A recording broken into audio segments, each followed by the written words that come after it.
Kemudian juga kita perlu perkenalkan ya, kalau misalnya yang teman-teman banyak pelajari dalam studi di selama mungkin semester 4 ini ya, itu kan akan lebih banyak teman-teman mengenal konsep penyakit itu dipengaruhi atau disebabkan oleh patogen, nah, misalnya bakteri, kemudian virus, nah, kemudian atau parasit. Nah, sedangkan sebetulnya saya tambahkan bahwa selain konsep bahwa penyakit itu namanya suatu patogen, biasanya juga kita banyak mengenal manajemen kesehatan dalam aspek kuratifnya, yaitu pengobatannya. Patogennya penyebabnya apa, patogenesisnya bagaimana, kemudian bagaimana dengan cara pengobatannya. Nah, sebetulnya padahal kita perlu meluaskan ya, kita perlu perluas bahwa konsep bahwa suatu penyakit itu hanya disebabkan oleh patogen itu adalah konsep yang sebetulnya justru konsep yang lama, konsep melalui teori biologi, proses biologikal. Sedangkan sebetulnya seseorang itu mengalami penyakit terdiri dari banyak faktornya, tidak hanya faktor adanya patogen saja, tapi juga kita ada berbagai faktor yang didetilkan dalam teori ekologikal, di mana suatu penyakit itu bisa muncul karena berbagai aspek, yaitu aspek interaksi, baik interaksi di level intrapersonal, kemudian juga aspek di level interpersonal, dan juga aspek sosial, populasi, tingkat kelembagaan organisasi. Di sini bahwa interaksi yang disebut di sini, ketika seorang individu itu mungkin terpapar patogen, dia bisa saja kemudian tidak mengalami penyakit, atau seorang individu itu tidak terpapar patogen karena adanya level tingkat interpersonal, intrapersonal yang baik. Yang termasuk dalam level tingkat intrapersonal yang dapat mempengaruhi munculnya suatu penyakit, itu contohnya adalah misalnya sifat familial genetik individu. Nah, kemudian yang kedua adalah pengetahuan terkait penyakit tersebut, motivasi, kepercayaan terhadap penyakit tersebut, atau mungkin juga pencegahan atau pengobatannya. Ya, jadi motivasi, kepercayaan ini adalah bagian dari intrapersonalnya. Sedangkan tingkat interpersonal ini adalah bahwa suatu penyakit itu bisa saja muncul juga akibat interaksi dengan individu yang ada di kelompoknya. Jadi kelompok di sini adalah individu yang lain yang sering ada di dalam setting yang sama, kemudian sering bertemu di kehidupan sehari-hari. Misalnya seorang individu dengan teman sebayanya, kemudian dengan guru, ya, lingkungan sekolah, kemudian misalnya di keluarga, itu adalah bagian dari interaksi interpersonal. Yang ini bisa dikonsepkan lebih luas, bisa interaksinya ini interaksi berupa misalnya untuk penularan transmisinya, ya, atau bisa juga kaitannya interpersonal ini ya berkaitan dengan komunikasinya, ya, misalnya adanya perbedaan pendapat, kemudian misalnya juga edukasi antar person tadi itu bisa mengubah tingkat intrapersonalnya. Jadi misalnya ya interaksi ini bisa kemudian mungkin membangun motivasi diri, ya, atau juga akibat dari interaksi ini juga mungkin malah memunculkan suatu penyakit, itu juga bisa. Ya, kemudian yang ketiga adalah pada level populasi. Level populasi ini adalah interaksi dengan individu yang lain dan area yang dengan setting yang berbagai macam. Jadi misalnya di lingkup populasi ini lingkup setting sekolah, tempat bekerja, kemudian misalnya organisasi pelayanan kesehatan, ya. Jadi ini adalah menyangkut masyarakat yang lebih luas. Nah, pada perspektif ekologis ini kita perlu juga mengenal bahwa adanya interaksi seorang individu di bisa mendukung memunculkan banyak penyakit, berbagai penyakit, tidak hanya dari sisi patogennya. Nah, pada konsep inilah yang nantinya diharapkan kita bisa menyusun suatu program promosi kesehatan yang ditujukan pada berbagai level tadi. Level kita itu mau ke intrapersonalnya atau ke interpersonal individu atau ke populasi. Nah, ini yang perlu kita tentukan ya, setting mana yang menjadi sasarannya. Yang dimana untuk definisi dari promosi kesehatan sendiri itu adalah suatu kegiatan yang berencana, kemudian terstruktur dan berulang gitu, yang diharapkan dia bisa kemudian meningkatkan pemberdayaan dari individu atau masyarakat. Ya, jadi pemberdayaan ini artinya ketika kita setelah kita berikan edukasi, mungkin juga informasi, itu kita juga ada mungkin intervensi, pencegahan, itu kemudian bisa menjadikan individu itu menjadi termotivasi secara mandiri memilih perilaku atau juga memilih suatu kebiasaan yang positif. Kebiasaan positif ini adalah berarti kebiasaan yang meningkatkan kesehatan.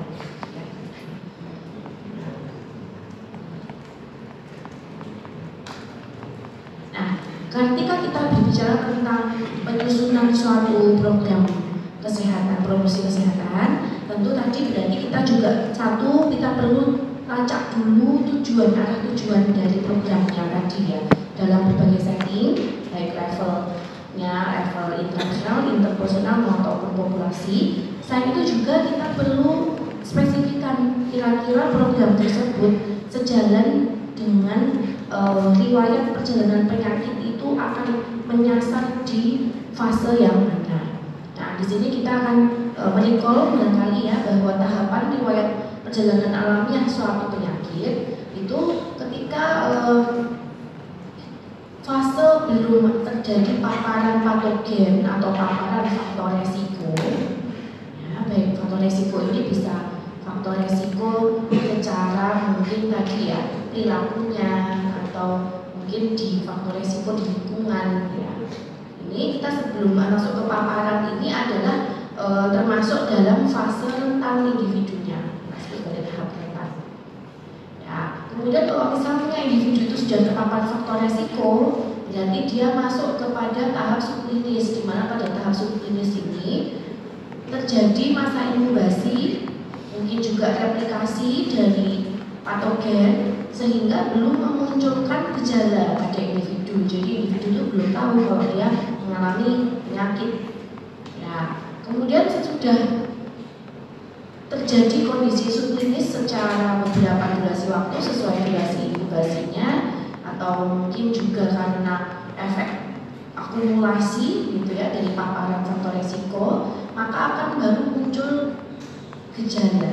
Ya, pada saat fase mulai muncul gejala inilah yang kita sebut sebagai fase klinis, di mana individu tersebut baru kemudian seringnya itu datang ke fasilitas kesehatan ya, jadi datang ke tenaga kesehatan untuk mendapatkan solusi atas permasalahan ini. Nah, kemudian di tahapan penyakit klinis ini nantinya akan berlanjut bisa dalam tahap mungkin dia sembuh atau mengalami kecacatan atau justru mengalami kematian. Nah, pada level-level tahap riwayat alamiah ini kita perlu kenal dan juga untuk mengenali pencegahannya. Ya, jadi kita kenali riwayat alamiah ini tentu bisa berkaitan dengan kalau kita akan melakukan pencegahan, di mana kalau pencegahannya itu pada tahap rentan, maka kita akan melaksanakan pencegahan yang disebut sebagai pencegahan primer. Sedangkan kalau kita melakukan pencegahan supaya pasien itu kalau misalnya ada perubahan-perubahan secara genetik ya, jadi masuk ke masa inkubasi belum muncul gejala, itu bisa terdeteksi lebih awal. Harapannya agar ketika muncul gejala itu ya bisa ditunda, jadi tidak muncul gejala, atau kalau muncul gejalanya akan tidak separah ketika perjalanan penyakitnya itu sudah semakin lama. Nah, pada tahap itu kita melaksanakan pencegahan secara pencegahan sekunder. Nah kemudian ketika individu itu sudah datang ke tenaga kesehatan dengan membawa keluhan penyakit, berarti pasien itu sudah mengalami kondisi klinis. Pada tahap ini kita juga masih bisa melakukan pencegahan. Ya, pencegahan apa? Pencegahan secara tersier. Yang diharapkan apa? Yang diharapkan pada pencegahan tersier ini individu yang sakit itu bisa mengalami kesembuhan. Jadi tidak masuk ke fase mungkin komplikasi sehingga mungkin menyebabkan terjadinya kecacatan atau justru kematian. Nah, seperti kita lihat di sini berarti kalau kita melaksanakan program kaitannya dengan pencegahan, aspek kedua selain level-level interaksi individu secara teori ekologikal, kita juga perlu mengetahui riwayat alamiah penyakit tersebut, begitu. Sehingga kita jadi tahu bagaimana proses paparan yang terjadi, jadi apa yang menjadi faktor resiko riwayat alamiah tersebut. Kemudian bagaimana proses dalam subklinis penyakit tersebut dan bagaimana gejala-gejala penyakit tersebut supaya apa? Supaya kita bisa tahu kalau sudah ada di fase mana ya kelompok individu atau individu ini, sehingga kita kalau melakukan pencegahan bisa di level mana gitu. Sehingga penyusunan program kesehatan kalau kita mau menyasar di seorang individu dan spesifik pada suatu penyakitnya, jadi serta-merta kita harus memang minimal mengenal perjalanan alamiahnya penyakit tersebut. Nah, kalau kita aplikasikan ini nantinya ke teman-teman di FitLab di saat penugasan gitu ya. Misalnya ternyata teman-teman diminta untuk membuat media edukasi terkait dengan penyakit TB misalnya, atau terkait dengan penyakit stunting yang kebetulan kalau di teman-teman kan masih berproses ya ini di prodi, jadi belum mendapati semua jenis penyakit ya kan. Nah, karena itu sebaiknya teman-teman juga membaca, mempelajari atau berdiskusi dengan pembimbing kaitannya dengan karakteristik penyakit tersebut. Misalnya tentang stunting, oh ya kita harus belajar tentang stunting itu tuh yang terpapar faktor resikonya itu apa gitu. Atau misalnya stunting itu ternyata juga bisa dipengaruhi oleh misalnya infeksi mungkin diawali dengan diare dulu misalnya gitu ya. Nah hal-hal ini memang kita perlu kenal dulu ya, sehingga kan tahu program kita itu akan menyasar sebagai pencegahan di tingkat primer, sekunder atau tersiernya ya. Nah kalau kita menyasar pada tingkat pencegahan yang berbeda, tentu intervensinya juga akan berbeda. Misalnya kalau pencegahannya kita tujukan ke pencegahan primernya, berarti kita akan mencegah faktor-faktor resiko itu memapari individu. Nah, berarti kita harus kenal faktor resikonya itu apa saja. Terus bagaimana supaya faktor resiko itu tidak mengenai individu. Misalnya kalau kita bicara tentang penyakit TB, kita tahu bakteri Mycobacterium TB itu sebagai patogennya. Tetapi selain itu faktor risiko yang lain adalah dari lingkungan rumahnya, bahwa pencahayaan, kemudian sirkulasi udara itu juga bisa membantu untuk mencegah TB. Sehingga kalau kita melakukan pencegahan pada pasien yang pada individu yang belum terpapar individu yang positif TB, maka kita bisa mengedukasi pasien untuk maksudnya individunya ini ya, untuk satu misalnya kalau rumahnya itu harus punya ventilasi udara, kemudian harus ada pencahayaan, kemudian kalau kita bertemu dengan orang yang suspek TB atau penderita TB, oh harus pakai masker, harus mencuci tangan. Nah hal-hal ini memang menjadi penting kalau kita mau bicara tentang pencegahan di tahap primer. Selain itu juga kita jadi perlu juga mengenal terkait dengan proses edukasi tersebut. Kalau kita melakukan edukasi, kemudian kita memberikan asupan informasi, berarti kita sedang menjalankan program promosi kesehatan di level intrapersonal gitu. Jadi karena apa? Karena jadi akibat kita memberi edukasi informasi itu ada suatu perubahan dalam hal peningkatan pengetahuan. Nah, karena pengetahuan ini adalah bagian dari level intrapersonal. Jadi di level intrapersonal itu pengetahuan, motivasi, kepercayaan, kemudian mungkin juga lebih kepada sikap, ya, perilakunya, kebiasaan, itu adalah intrapersonal. Ketika kita yang tadinya mengubah, yang tadinya tidak tahu, individunya jadi tahu, berarti kita sedang berada di level intrapersonal. Kemudian jika informasi itu untuk mencegah terjadinya faktor resiko, itu adalah pencegahan di level tahap primer tadi. Nah, kemudian kalau misalnya ternyata kalau ini ya kan situasional sekali ya, tergantung dari kasus prioritas di puskesmas tempat teman-teman nanti bertugas gitu ya.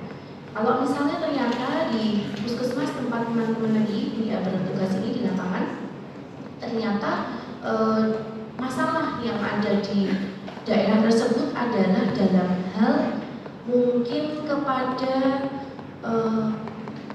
vaksinasi, ya, cakupan vaksinasi imunisasi dasar balita. Gitu. Oke, nah kalau padahal mungkin dari analisisnya itu masyarakat di sana tuh sebenarnya tahu bahwa pencegahan dengan imunisasi dasar itu sangat penting untuk anak. Jadi pengetahuannya sudah ada, tapi kok belum terlaksana. Setelah dianalisis ternyata penyebabnya karena belum ada fasilitas untuk pengadaan dari vaksin imunisasi. Ya, kalau demikian berarti kita perlu memberikan vaksinasi, kita mengadakan program berupa program untuk pemberian vaksinasi secara massal. Contohnya kalau yang sering sebagai program nasional itu pemberian ini ya, vaksin untuk polio oral gitu. Nah, untuk kondisi tersebut kan berarti melaksanakan program untuk pemberian imunisasi secara massal. Dan proses ini berarti kita sedang berada di fase untuk pencegahan juga pada primer ya, untuk kemudian mencegah terjadinya paparan patogen. Jadi tergantung dari kondisi riwayat alamiahnya tadi, apakah kita tuh hanya diberikan untuk meningkatkan pengetahuannya atau dari sisi intrapersonal imunnya, sehingga kita perlu melaksanakan untuk program berupa vaksinasi, jadi berupa intervensi tindakannya. Ya, kemudian kalau misalnya di puskesmas tempat bertugas itu adalah bagaimana mendeteksi dari penyakit DM, mungkin juga kolesterol. Nah, ini kan penyakit-penyakit yang tidak bisa menunggu adanya gejala, jadi harus dideteksi secara dini. Jika itu adalah menjadi goalsnya dari promosi kesehatan supaya mendapati masyarakat yang sehat, berarti kita perlu mengadakan program kaitannya dengan deteksi dini itu tadi, misalnya dengan pengecekan ya, pengecekan gula darah puasa atau gula darah sewaktu, atau mungkin dengan pemeriksaan check up ya, check up untuk melihat profil lipidnya. Berarti kita sedang melaksanakan deteksi dini yang sebagai pencegahan sekunder. Kemudian juga misalnya pemeriksaan IVA test untuk mencegah CA cervix, itu adalah bagian dari pencegahan sekunder. Nah, kemudian kalau misalnya masalah kesehatan utama di puskesmas itu adalah kaitannya dengan penyakit-penyakit kronis ya, misalnya tadi sudah banyak nih pasien yang DM, sudah terdiagnosis DM, mungkin juga tadi berkolesterolemia, sehingga kalau misalnya mau mengadakan program pencegahannya yang diharapkan untuk mencegah pasien yang kedeteksi penyakit kronis tersebut itu tidak mengalami komplikasi penyakit jantung, sehingga kita berikan edukasi kaitannya dengan pola lifestyle-nya. Nah, ini kita berarti sudah masuk kepada pencegahan tersier dengan tujuan mencegah kecacatan ataupun komplikasi penyakit tersebut. Nah, di sini dua aspek ini tadi pada level kita akan menyusun program, kemudian juga bagaimana riwayat alamnya penyakit tersebut, dan bagaimana pencegahan yang akan kita lakukan itu menjadi fondasi utama penyusunan programnya. Oke.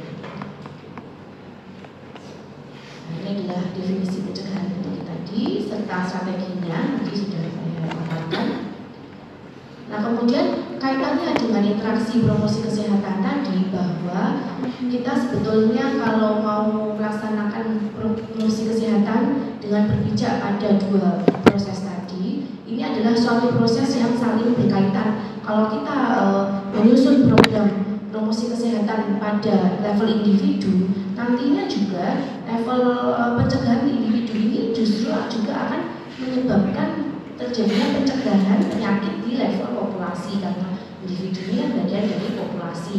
Kemudian juga ketika kita pemberian edukasi pada individu ini, juga kita bisa pilihkan sesuai dengan teknik-tekniknya, metode-metodenya yang bisa dipilih. Tentu kalau levelnya di individu, kelompok terbatas, itu ya hanya mungkin dari edukasinya, kemudian mungkin juga dengan media massa, kemudian dengan social marketing, ini pemasaran sosial, itu tadi ya dengan misalnya spanduk, kemudian dengan media sosial seperti itu. Sedangkan kalau di level populasi secara luas dengan berbagai karakter, itu tentu akan lebih efektif kalau kita dengan didukung juga dengan kebijakan-kebijakannya, kebijakan peraturan setempat atau yang diarahkan secara nasional oleh pemerintah, kemudian juga terkait dengan organisasi masyarakat yang ada di sana yang bisa mendukung juga pengembangannya, di mana pada akhirnya kelompok mana yang dipilih itu tentu tujuan akhirnya adalah pada kesehatan tadi ya, goals utamanya kesehatan. Kemudian untuk komponen-komponen dari program promosi kesehatan ini ya ada kita bisa tingkatkan dalam pengetahuannya, kalau memang belum ada pengetahuannya, tapi bisa juga seorang kelompok masyarakat itu sebetulnya sudah punya pengetahuannya, tapi belum punya motivasinya. Nah, jadi kita juga inilah yang mungkin menjadi awalan dasar itu menganalisis situasi dulu ya sebelum menyusun program. Dalam situasi itu bagaimana permasalahan-permasalahan secara sosial, demografinya, ketika pendidikannya, kemudian juga bagaimana tentang perilaku kesehatannya, itu memang menjadi dasar utama dulu untuk menyusun suatu program, karena kita perlu data awal untuk mengenal kebutuhan yang belum tersentuh pada aspek promosi kesehatannya tadi. Jadi bisa saja individu itu sudah tahu, pengetahuannya sudah ada, tapi belum termotivasi.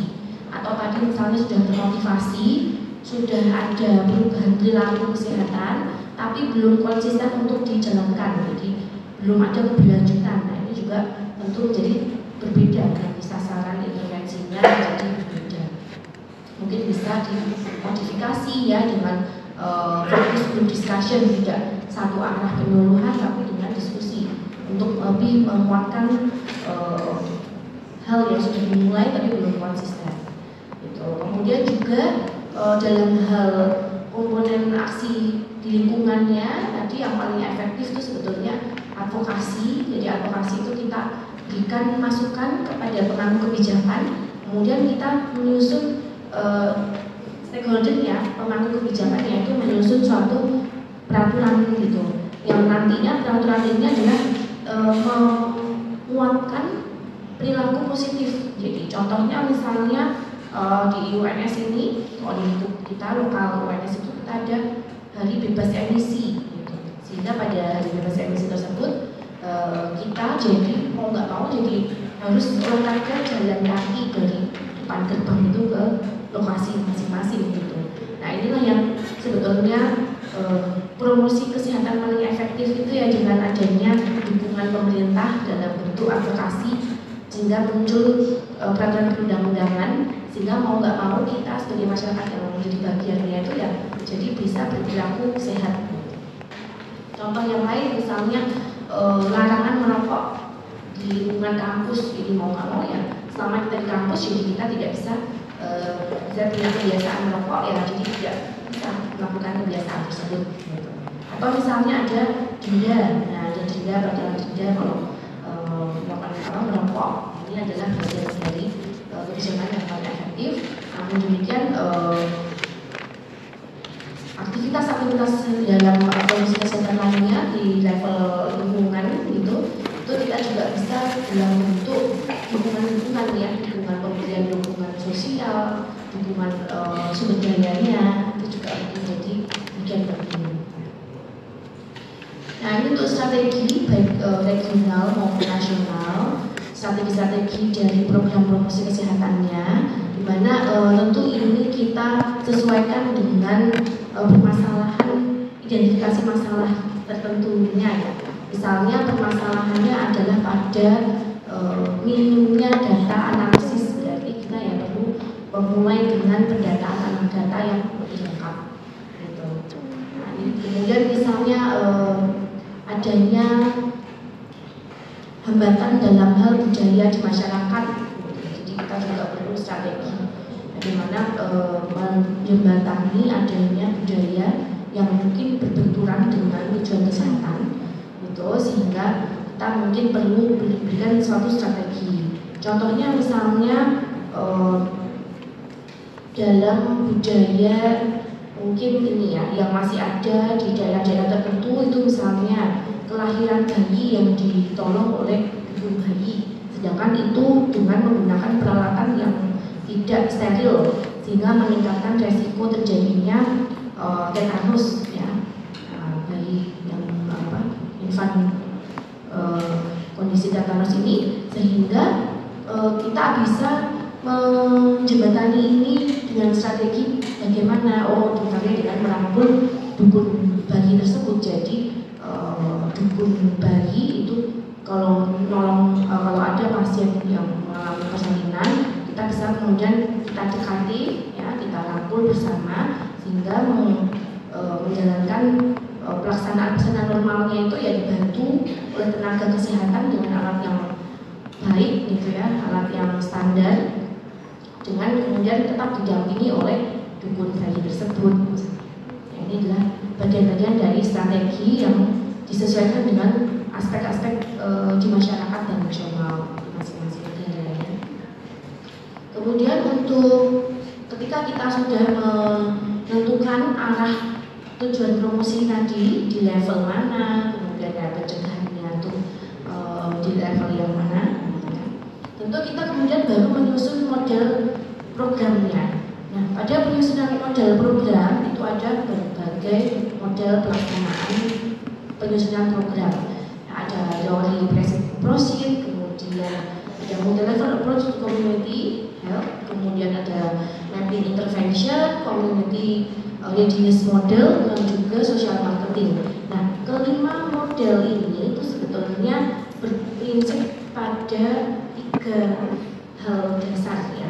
Jadi ini hanya perbedaan istilah saja dan juga perbedaan dari masing-masing itu apa detail aktivitas yang dilakukan pada berbagai model ini. Nah, namun tadi semuanya berprinsip pada 3 hal, bahwa kalau mau menyusun suatu program kesehatan itu kita harus ada perencanaan dahulu, kemudian ada implementasinya, kemudian ada evaluasinya. Nah, itu 3 hal itulah yang menjadi penting. Perencanaan ini tentu adalah juga tadi langkah kesekian ya, karena langkah pertamanya itu kita menganalisis situasi dahulu permasalahan kesehatannya di lingkup yang akan dituju itu apa ya. Jadi masalah kesehatannya itu tadi bisa apakah kaitannya dengan perilakunya, atau mungkin motivasinya, atau dalam hal transmisi patogennya. Nah, kita perlu tahu sasarannya apa. Itu juga proses yang panjang. Kita perlu identifikasi, kemudian kita pilih mana yang prioritas. Jadi sebelum program ini mana yang prioritas, kemudian sesudah kita tahu penyakit masalah kesehatan yang paling prioritas, kemudian langkah ketiganya kita perlu menganalisis penyebab dari kondisi tersebut. mengetahui penyebab kondisi tersebut, dari berbagai penyebab kita pilih mana penyebab yang paling penting untuk diatasi dan paling bisa diubah. Gimana yang bisa diubah? Kalau penyebabnya itu tidak bisa diubah, misalnya kalau saat ini genetik itu kita belum lihat teknologi mengubah ini, gitu ya. Meskipun mungkin beberapa center penelitian itu sudah mulai mencoba melakukan ini ya, manipulasi pada gen gitu untuk mengubah munculnya penyakit gitu. Tapi kita pilihkan dari berbagai penyebab itu mana yang bisa diubah. Nah, ketika kita pilih, kemudian kita analisis kalau penyebab masalah yang tadi bisa diubah itu bagaimana dalam hal ketersediaan sumber dayanya. Nah, setelah kita melalui proses itu, barulah kita menyusun suatu program dengan memilih langkah modelnya di antara berbagai model ini, dengan tetap pada prinsip yang kelima ini adalah kelima-limanya itu sama ya. Pada prinsipnya ada fase perencanaannya, kemudian ada implementasinya dan evaluasinya. Dan di antara berbagai model ini memang yang paling populer digunakan ya, karena lebih detail itu adalah pada model yang basic process. Nah, itu mungkin bisa kalau teman-teman pakai di dalam pemodelan program kesehatan. Nah, tadi kita sebutkan bahwa ada 3 prinsip perencanaan ya. Kita perlu lihat bahwa penilaian kebutuhan masalah itu bisa terjawab dengan program ini. Nah, kemudian kita implementasikan pelaksanaannya. Tentu pelaksanaan ini harus berjalan sesuai perencanaannya. Sehingga step paling lama mungkin adalah perencanaan, karena membutuhkan detail dan perencanaan, sehingga saat pelaksanaan kita tinggal menjalankan sesuai apa yang terjadi dalam perencanaan. Kemudian pada level evaluasi, di level evaluasi ini kita bisa mengevaluasi selama pelaksanaannya. Jadi selama implementasi kita mengevaluasi proses apakah pelaksanaannya itu sudah sesuai dengan perencanaan. Kalau misalnya belum, berarti itu menjadi catatan sehingga nanti perlu ada evaluasi perbaikan gitu. Kemudian evaluasi yang lain kita perlu melihat ketika pelaksanaan program yang kita pilih ini, kita bisa mendapati hasil berupa apa. Nah, itu kita sesuaikan dengan goals-nya. Misalnya kalau kita mau tujuannya itu meningkatkan pengetahuan yang tadinya belum tahu tentang stunting itu apa, ini masyarakat itu jadi tahu. Berarti kita butuh tools instrumen untuk menilai bahwa pengetahuan itu benar meningkat. Misalnya dilakukan teknik pretest post-test gitu ya. Jadi pretestnya sebelum kegiatan itu bagaimana pengetahuan yang dimiliki, dan pasca pemberian penyuluhan bagaimana pengetahuan dari individu atau kelompok tadi ya, kelompok yang dilakukan intervensi gitu. Kemudian evaluasi yang lain adalah evaluasi dalam hal outcome yang lebih jangka panjang untuk menilai bahwa kalau misalnya pengetahuan itu sudah meningkat, kemudian masalah kesehatannya jadi teratasi dengan indikator sesuai indikator kesehatan. Misalnya kalau tadi tentang stunting, harapannya evaluasi akhir itu adalah angka stunting yang berkurang. Jadi evaluasinya ada 3 hal ya, evaluasi prosesnya, kemudian bagaimana evaluasi jangka pendek, dan bagaimana evaluasi jangka panjangnya untuk outcome-nya. Untuk evaluasi jangka pendek itu kita sebut sebagai output, biasanya adalah sesuatu yang bisa terukur gitu. Jadi misalnya jumlah kunjungannya penyuluhan. Jadi misalnya kita sasar itu yang datang ke penyuluhan 50 orang, ya, itu diharapkan yang datang ya 50 orang tersebut. Itu adalah evaluasi yang jangka pendeknya. Kemudian atau dari tesnya, tes post-tesnya, jadi ada progres bahwa mungkin peningkatan pengetahuannya jadi persentasenya lebih dari 75% yang benar misalnya post-tesnya. Sehingga itu menjadi gambaran dari evaluasi outputnya. Sedangkan outcome-nya yang lebih ke jangka panjang yang mungkin tidak bisa dilihat sesaat setelah program itu selesai ya. Jadi bisa saja tergantung jenis programnya. Itu misalnya ke arah pencegahan ini, misalnya pencegahan difteri, pertusis, tetanus, kemudian kita berikan vaksin. Berarti kita bisa melacak mungkin 5 tahun mendatang itu angka kejadian DPT-nya juga memang berkurang. Mungkin polio juga kita deteksi bagaimana angka jumlah prevalensi polionya dalam beberapa tahun ke depan. Gitu. Kemudian ini penjelasan dari model resiprositnya bahwa dalam model ini itu ada 8 fase. Fase 1 sampai 4 itu adalah fase perencanaannya. Sedangkan fase 5 sampai 8-nya itu adalah fase implementasi hingga fase untuk evaluasinya.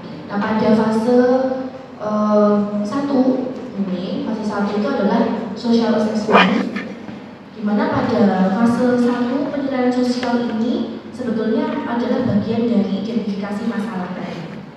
Yang disebut sebagai penilaian sosial ini kita sedang melacak masalah-masalah yang ada di masyarakat. Misalnya permasalahan tentang bagaimana sih tingkat pendidikan di masyarakat tersebut, bagaimana tingkat ekonomi masyarakatnya, bagaimana tentang angka kriminalitas di masyarakat tersebut. Oke. Di mana permasalahan-permasalahan ini nantinya kita akan buat menjadi dasar bahwa mana di antara faktor-faktor sosial tersebut yang bisa mempengaruhi kesehatan. Contohnya misalnya lingkungan penilaian sosial di bidang kriminalitas. Misalnya di daerah tersebut kriminalitasnya tinggi, sehingga kalau angka kriminalitasnya tinggi itu meningkatkan stres masyarakat setempat. Jadi stresnya tinggi. Kalau stresnya tinggi, jadi individu itu jadi mungkin sistem imunnya turun, jadi mudah sakit. Jadi adalah faktor-faktor di luar masalah kesehatan yang mungkin bisa mempengaruhi kesehatan. Itu seperti beberapa poin tadi kita perlu identifikasi. Oleh karena itu, nantinya kalau teman-teman di puskesmas ada tugas untuk analisis situasi kan.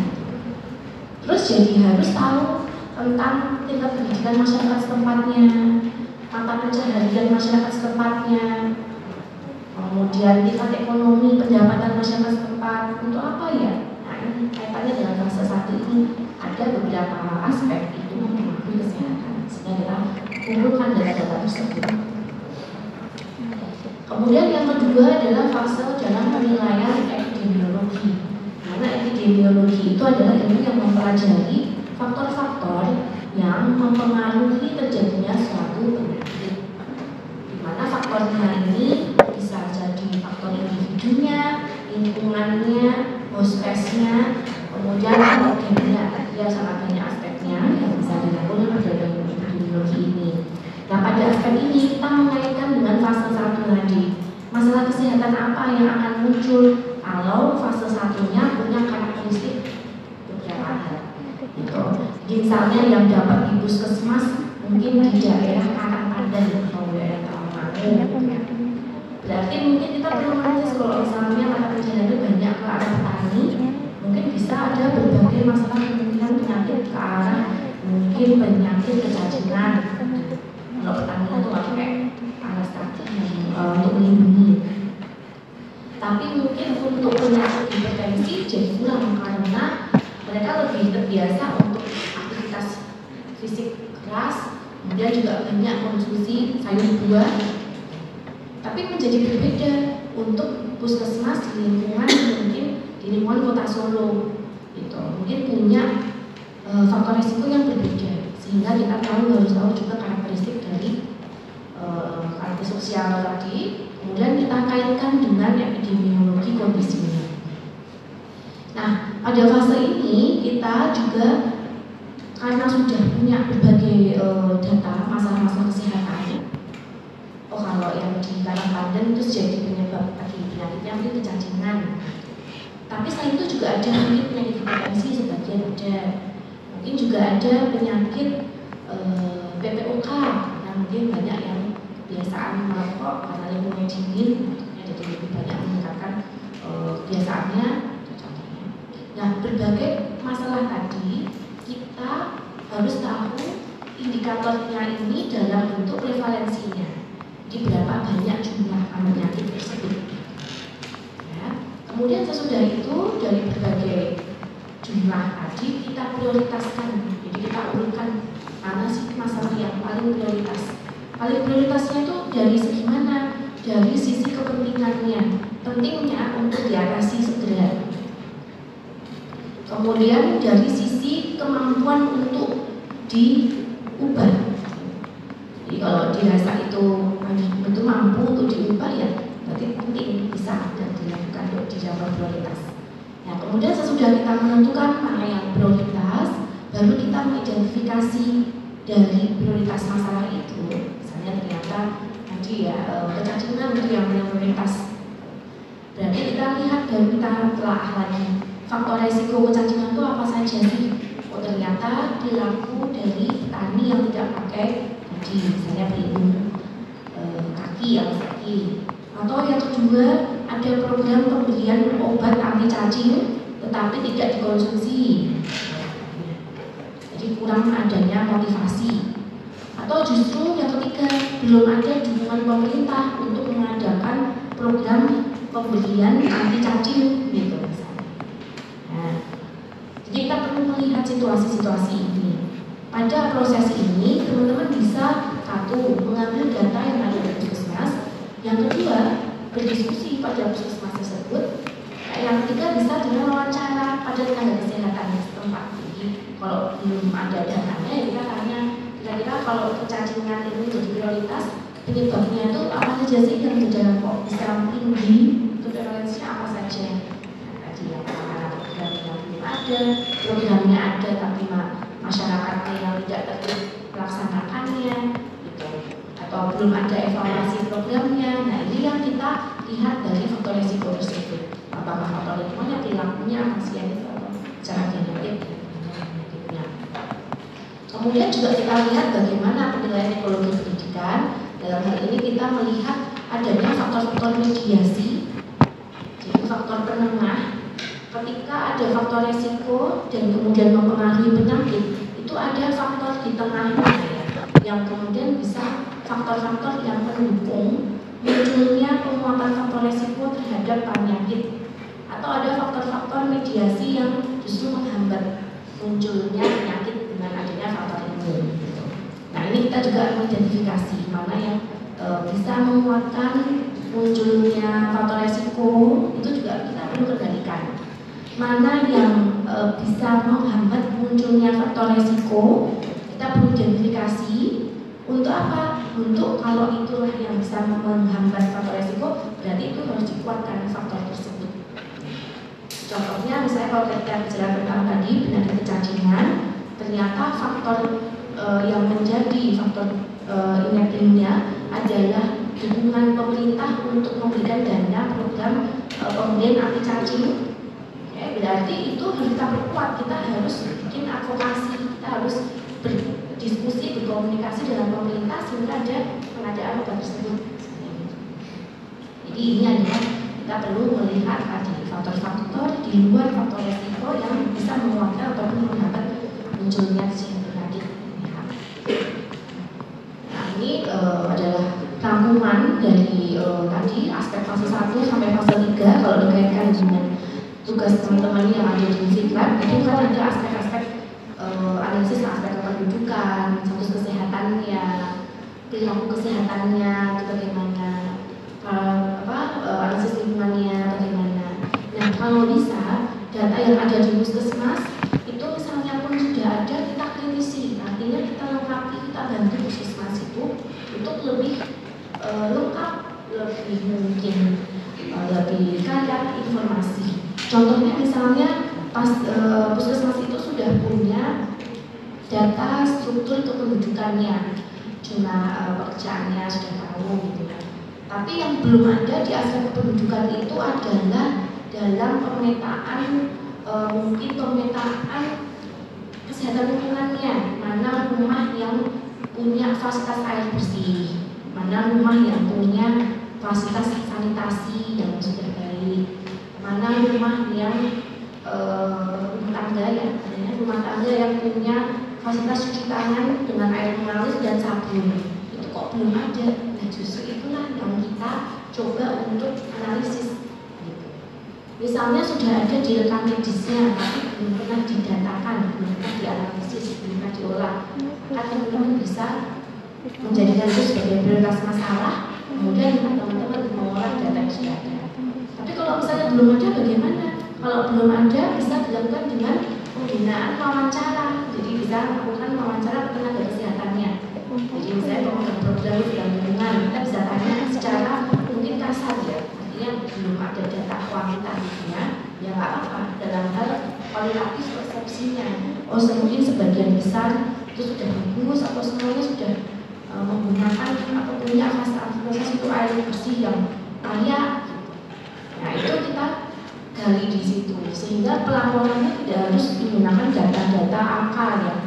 Kalau di puskesmas tersebut belum tersedia, tadi kita bisa mulai dengan langkah kecil, lakukan wawancara pada tenaga kesehatan yang tahu gambaran lingkungan di cakupan wilayah di puskesmas itu. Nah, kemudian juga kita bisa mungkin mendeteksi perilakunya, perilaku kesehatannya. Mungkin ada tadi yang perilaku kebiasaan olahraga, konsumsi makanan, mungkin merokok ataupun alkohol. Itu sudah ada belum data di sana? Nah, kalau belum ada, dan itulah kita juga perlu untuk dikembangkan. Karena cara yang mudahnya tadi ya, karena kan teman-teman mungkin juga terbatas waktu untuk di sana. Tapi supaya membawa kebermanfaatan untuk dua pihak, maka juga kita bisa mengajukan itu sebagai langkah analisis bagaimana terkait dengan kesehatan ini dan upaya-upaya kesehatan juga ya. Nah, ini bagaimana program-program yang telah berjalan di puskesmas. Nah, misalnya program pemeriksaan genetik berkala, atau mungkin ada program pencegahan stunting, program pemberian tablet tambah darah.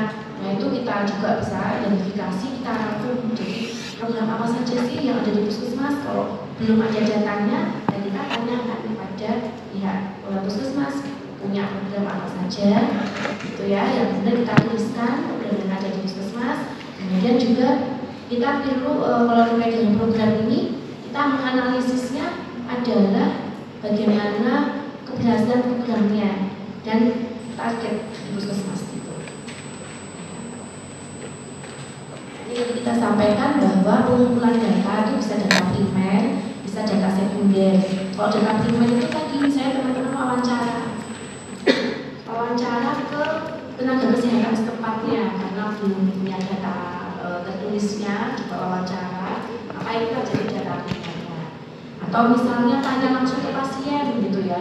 Misalnya di saat kunjungan lapangan itu kita mengadakan mungkin sambil pasiennya nunggu terus kita tanya bagaimana setelah sampling aja. Jadi pakai sampling yang pasien yang datang di hari tersebut itu diwawancara untuk melihat perilaku kesehatannya. Jadi kita sebagai data primer. Tapi kalau data sekunder artinya kita dapatkan dari puskesmas. Jadi puskesmas sudah punya data sekunder tersebut. Kalau sudah punya data sekunder tersebut bagaimana? Ya kita bisa menganalisis di antara berbagai masalah itu kita kembangkan mana yang paling banyak ukurannya secara prevalensinya atau bisa dari kepentingannya untuk diatasi. Jadi kita bisa kembangkan tergantung dari situasi di puskesmas masing-masing. Kemudian juga kalau data sekunder itu kita bisa bandingkan juga dengan data yang ada di data-data nasional maupun secara global. Kalau secara nasional itu kita biasanya kita bandingkan dengan data analis kesedasnya. Saya tadi berkaitan dengan program, kita mau lihat program pencegahan stunting, target nasional itu mungkin menjadi di bawah 5%. Ya. Nah kita lihat kalau programnya di puskesmas itu 0 misalnya, kita bisa membandingkan. Nah membandingkannya dengan apa? Dengan data-data kalau nasional itu kesedas atau data internasional dan globalnya ya. Dengan CDC. Kemudian dari tadi aspek yang fase yang telah kita bahas, kita akan menentukan mana yang menjadi prioritas, sehingga ketika sudah mengetahui faktor resikonya, kemudian juga faktor yang predisposisinya, itu akan kita memulai membuat menyusun pemilihan program. Itu kita melakukan analisis SWOT juga ya. Kira-kira bagaimana dukungan dan juga hambatan, tantangan dari program tersebut. Sehingga kalau kita sudah yakinkan bahwa program itu mampu laksana, penting, prioritas juga, maka baru kita susun suatu program. Nah, pada tahapan ini kita tentukan bagaimana dukungan dari berbagai pihak ya. Nah, jadi program yang sudah akan berjalan itu akan dilaksanakan, sasarannya itu siapa? Apakah kelompok usia tertentu atau masyarakat yang punya komunitas penuhan kelompok masyarakat tertentu, misalnya di posyandunya, atau misalnya dari kelompok settingnya, misalnya ini sasarannya adalah kelompok di sekolah ya, kita bilang di sekolah. Kemudian juga dalam hal bagaimana proses penyuluhannya, metode promosinya mau bagaimana, apakah tadi ke arah pencegahan primer untuk peningkatan pengetahuan, dengan penyuluhan, atau peningkatan motivasi dengan mungkin fokus to discussion atau counseling, wawancara mendalam ya. Atau misalnya ini suatu program yang lakukan tindakan langsung, misalnya check up, nah, sekarang ada cek ini ya, cek berkala gratis ini. Nah, itu bisa juga kita analisiskan. Kemudian akan lebih mudah kalau kita buat chart ya. Nah, chartnya ini kita buat suatu tabel untuk kemudian mengisi berbagai aspek ya. Nama kegiatannya itu apa, sudah dapat analisis SWOT dan sudah setuju itu. Kemudian targetnya, sasarannya itu siapa, populasinya, tujuan goalsnya itu apa, misalnya meningkatkan pengetahuan, motivasi, atau motivasi untuk berkunjung ke posyandu gitu. Atau tujuannya misalnya untuk mencegah CA-Servit, meningkatkan konsumsi tablet tambah darah. Nah ini ya banyak kemudian tujuan-tujuannya. Dan nanti tujuan dan target ini adalah digunakan untuk melihat penilaiannya ya, evaluasinya tadi, evaluasi proses output-outcome-nya itu disesuaikan dengan tujuan dan targetnya. Sehingga ini, dalam tabel ini perlu dibuat secara detail, sehingga saat implementasi ya tinggal melaksanakan apa yang sudah tertulis di sini. Gitu. Kemudian apakah ada besaran biaya yang dibutuhkan, tempatnya, di mana lokasinya, kemudian juga penanggung jawab pelaksananya. Jadi siapa yang akan memberikan informasinya, siapa yang mungkin bertugas sebagai MC-nya, kemudian bagaimana untuk perlengkapannya. Nah, itu kita buat PJ-PJ-nya di sini, dan evaluasinya itu bagaimana untuk mendapatkan pencapaian target. Nah, ini contohnya, misalnya kita mau bikin namanya itu disingkat gitu ya, DCDIVA atau deteksi dini dengan screening dan tes IVA. Nah ini saya contohnya kita bikin program ini.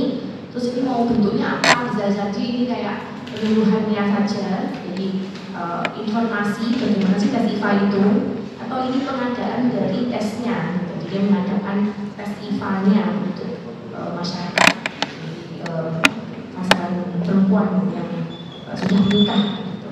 Bisa disebut. Nah, kemudian juga bagaimana sih biayanya, tempatnya mau di mana. Ini sangat detail, harus dijelaskan termasuk tanggalnya, waktu jamnya. Kita perlu tepat sesuai, sehingga sebelum pelaksanaan program ini juga kita bisa dengan chart ini akan lebih mudah untuk evaluasi sebelum pelaksanaan juga bagaimana perencanaannya itu sudah lengkap belum, atau ada hal-hal yang masih perlu detail yang belum dilakukan. Ya, kemudian tadi terkait dengan pengisian chart tadi, kita perlu tentukan tadi metodenya. Nah, tadi metodenya tentu juga kita pilih, metodenya mau menggunakan satu arah, atau pembuatan program, atau mungkin konseling, atau pembuatan media edukasi, dengan media edukasinya itu leaflet, atau mungkin dengan media sosial. Sangat banyak ya program-programnya, kita tentukan saja. Apapun yang dipilih tentu tadi kita harapkan ada detail dalam cat ya pada sejauh. Kemudian kita lihat bagaimana implementasinya, pelaksanaannya, ya, dengan harapan kita sesuaikan dengan evaluasi prosesnya, maka prosesnya sesuai dengan perencanaan. Nah, kalau tidak berarti tercatat sehingga harus ada hal yang perlu ditingkatkan lagi. Kemudian bagaimana dengan dampaknya, ini suatu evaluasi output ya yang terukur untuk jangka pendeknya, itu targetnya tadi pencapaian targetnya. Kemudian juga terkait dengan evaluasi hasil ini juga jangka panjangnya, outcome-nya tuh kemudian diharapkan apa? Oh misalnya kalau tadi program Sidiva untuk pemeriksaan IFATES itu kemudian diharapkan outcome-nya berupa penurunan angka CA-cervix di daerah tersebut. Karena sudah cepat terdeteksi, mungkin pengobatannya jadi lebih mudah, lebih tidak progres penyakitnya tidak sampai mengalami kejadian CA-cervix. Ini referensi yang bisa dipakai ya untuk mendalam. Baik, saya rasa itu mungkin ada hal yang perlu dikonfirmasi, diskusikan. Belum ada, ya baik silakan nanti berproses baca kembali juga terkait dengan referensinya atau juga modul untuk persiapan penyusunan kegiatan di lapangannya. Saya akhiri sesi kita. Terima kasih. Wassalamualaikum warahmatullahi wabarakatuh. Enggak ada banyak.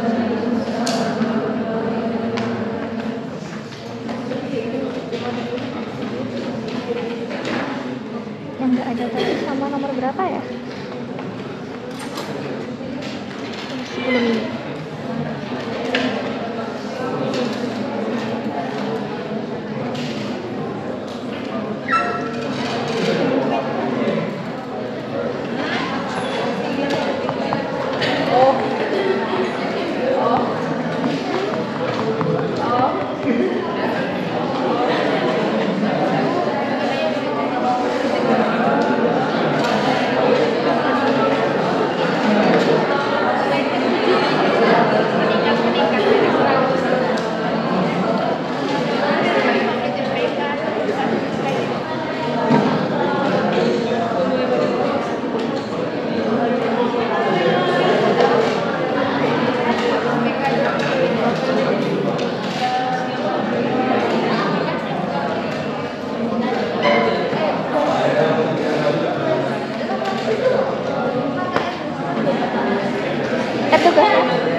Jam berapa sih?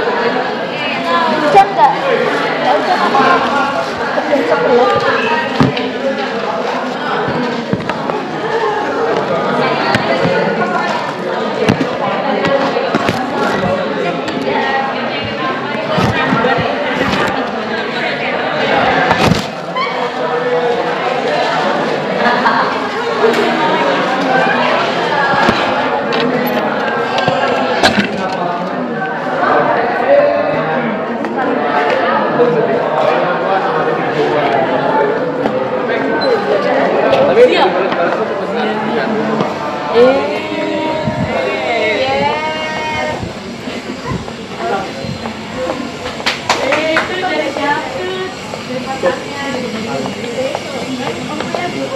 Dari siapa? Apalagi kalau nggak ada di LSL, ini tanya siapa ya? Jadi siapa ya? Ini parasit pakai saya. Iya, deh harap.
Oh, harus sekolah.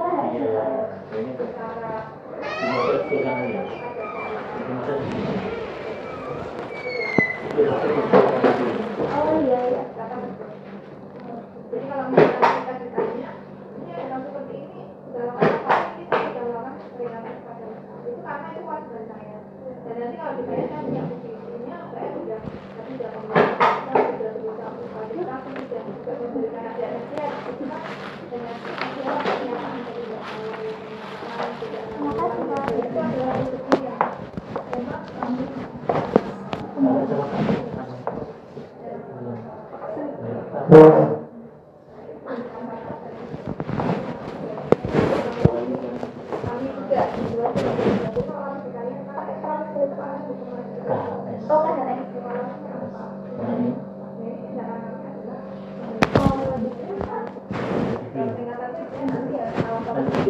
Oh,